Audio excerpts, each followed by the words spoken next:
What's up, motherfuckers? Samuel Shankland is playing one of the best chess of his career in this tournament, and Daniel DUBOV is a blitz expert and a rapid specialist. So, and in the first game they tied. So let's see who is going to win in the tiebreaks. Okay, this was the first rapid game, and Samuel Shankland opened with d4. DUBOV responds with knight f3, c4. Sorry, c4 knight. Sorry, c4 e6. The idea is used to be play the or the ninth or the yes, or d5 as the two ideas, but instead of knight c3, Shankland goes with knight f3, who is the main move here. d5, knight c3, that's maybe the main position of the queen's gambit. And here black have many moves, like for example c5, the semitarras, bishop b4, c6, the semi-slav, but he goes, DUBOV goes to bishop b7, and now the c1 bishop is not going to be developed to g5 because have no sense with the bishop on e7, so Shankland develops his bishop to f4, sword castle e3. Now DUBOV play b6. b6 could have two ideas. One was just play bishop a6 to trade his bad bishop, and the other idea could be play c5. Queen c2, DUBOV select bishop a6. Example c5 could be a possibility if d takes rook d1, or if rook d1 knight c6, but I prefer bishop c6, looks more logical. Looks like white have more development in the center, so yes, looks more natural just trade these bishops. Okay, c takes d5. Now with black you can or take on f1 or take on d5, doesn't matter. For example, bishop f1, king takes knight d5 h4, can't transpose to the game, so knight d4 h4. Here black have this extra option of take on f4 instead of take on f1 directly. Knight f4, he takes, and now retreat the bishop to b7. That's an interesting idea, just to keep the bishops. First you play bishop e6 because you want to trade your bad bishop, but now this bishop is not bad because now the long diagonal is open. So that's why yes, like 2 moves ago bishop b7 here have no so much sense, but now bishop e6 return to sorry no, return to b7 have more sense because the long diagonal was open. For example, long castle. But I think the practical, this position is easier to play by white. For example, after bishop f3, he takes knight c6, queen e4, knight b4. Of course, it's not easy, but f5 and yes, I think that it's easier for white, sorry, a little bit. But okay, he take on f1, who is completely normal. King f1, knight f4. He takes f4, and here everything is more or less normal. Can look strange this king on f1, but this king is completely safe. Later, if you want, you can king to e1, or maybe you can keep the king on f1, it looks safe. And the rook is going to develop via h3 and g3. So the king is completely good place on f1. White plan is going to be just attack the black king, and black plan is going to be just yes, maybe look for counterplay in the center or just keep solid and avoid the white attack.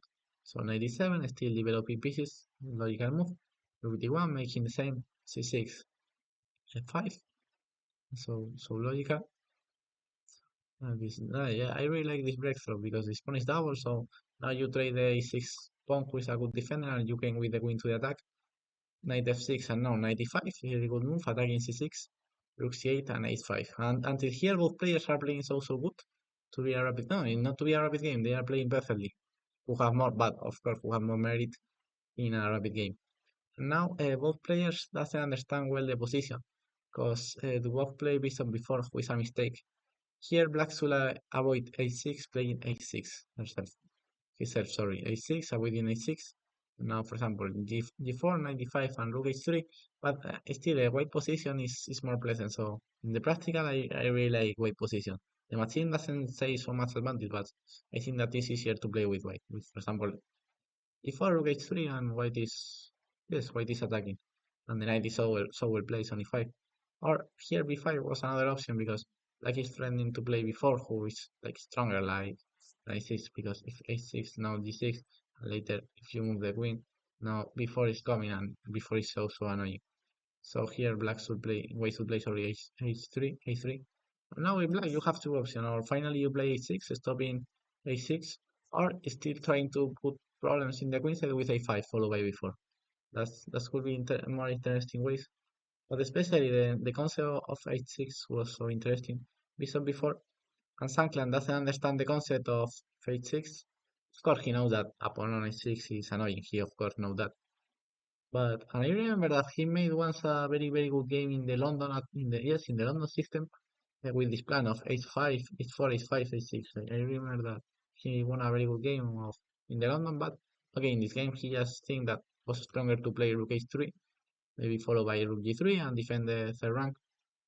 But h6 here was the refutation of bishop b4, if g6, queen f3, and now take and rook h4 followed by queen rook f4. Sorry. Okay, rook h3. Of course, this move is completely logical and just improving the pieces. Here again was stronger to play h6 and g4. Here DUBOV play bishop c3. And here Shankland take with the pawn, who can looks natural defending the d4 pawn and coming with more pawns to the center. But the problem of that move is that the problem of bit c3 is that he avoids the move h6, play by DUBOV and just defending more or less the position. Rook c3 is so strong because you are attacking c6 with a tempo, and now you have enough time to play e6 because you are attacking c6. So the huge idea of rook c3 is to win a tempo. Positionally can looks like bit takes c3 could looks better, but dynamically rook c3 is win a tempo. So this is more important that improve your pawn structure. Just win this so important tempo to can play h6. So bit takes and finally DUBOV understand the position, but the Samuel Shankland position still means better. It's more pleasant. Yes. Now c4, taking space and controlling d5. Rook e8, g4, still winning more space. Now rook c7, very good defense move, defending all the second rank. Rook e3. Now DUBOV play queen c8, who is a good move, but here b5 would be better to take the control of the d5 square. But like I told, the black position is so unpleasant. The machine doesn't say so much advantage, but I really think that the black position is so unpleasant. Why have all the space? Queen takes, and a4. One of the, yes, now can look like white is putting less pressure because he tried queen, but it's not true because the spatial advantage in the endgame is still being so important. Maybe more important than with queens because when queens, okay, advance your own pawns can be, yes, like, okay, should be good, but you could have problem with your own king because now you have no pawns in front of your king. But now after you trade the queens, now you have zero problems of advance all the pawns that you want. So the special advantage used to be more important in endgames than in with the queens. So here rook e6 was the correct defense, not easy to understand why rook e8 was played by DUBOV, looks natural. King e2, and now the mistake by DUBOV is yes, it's more evident why this is a mistake. It's just better improve the king with king f8. Instead of that, he played knight d7, trying to improve the knight, but this knight is not going nowhere. You just should keep the knight on f6, defending the d5 square, and just trying to improve your king.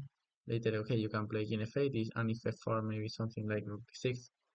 The problem of knight d7 is that after f4, knight f8, again, a dubious move, because d5 and why do you want the knight on f8? So the idea of knight f8, the first line can look natural to gain to e6, but after d5 the knight on f8 have no sense. So c takes d5, rook c2, okay, he tries some contemplate. Here in the endgames, the 90% of the times is going to be better to just to go forward with your king and go back. It's 90% of the times it's going to be better to activate your king, but now in this specific time was stronger to go back with your king. Sometimes there are exceptions to the rules. The huge idea is that here if rook d6 like in the game, now white have knight c6, very strong move, and you cannot take because the rook is defending. But in the game, with king f3, DUBOV, of course, stop the pawn as early as possible, blockading with rook d6, logical move. And here, knight c6 is not possible because rook takes c6. That's why here king e1 was better. But okay, he's still having good position, rook d4. And here with black to defend, you should play rook c5, putting passive the two white rooks, and now play c5. That's the best way to play. But like I told, it's still so difficult for black because again here white has this idea of knight c4 looks Yes, Horus, that white is better here. So knight a7 played by DUBOV. He's still trying to activate the knight, but I think that DUBOV lost this game. Okay, for many things, but the principle is that a very bad play with the knight. First he played knight e7, later he goes to f8, and later he goes to a7. And he tries to make things with his knight, but he doesn't manage to make all of that. So knight c4 here, attacking the rook, rook d8, rook e7 was stronger, placing the rook into the 7th rank instead of advance the pawn, but okay, advance the pawn was completely fine, knight f8, rook e7, knight e6, rook e4. Here he have this tactic of take here, knight here, and black cannot take because rook e8 and g5 followed by g6.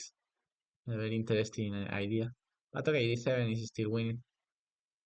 So he just trade that and he just play rook e8 and he win the knight with f5.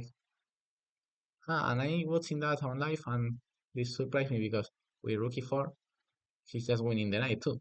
But he missed that move and he played rook c8. But okay, I really like how he end this game. I want to put this to you like an exercise. I think a moment in the what you the time that you need in this position. Stop the video and think in this position. Okay, I hope that you find the solution. Of course, the white is winning with all the moves, but the better yes, the better way to win is g5. H takes rook c8, attacking the knight. King here and just take, and f6. And the black king cannot gain to defend here, and if black takes now h6, and black king have no enough time to gain. So here, DUBOV resign. Okay, if you think here about that move first, okay, this works, of course, huh? Or if you think about f6 here, is this works too. So if you find that, congratulations, and congratulations to Samuel Shankland too, that he advanced to the next round of the World Cup. Beating Dwarf and being so close to qualify to the candidates tournament. So let's see if Shankland is still advancing rounds. Bye bye, motherfuckers.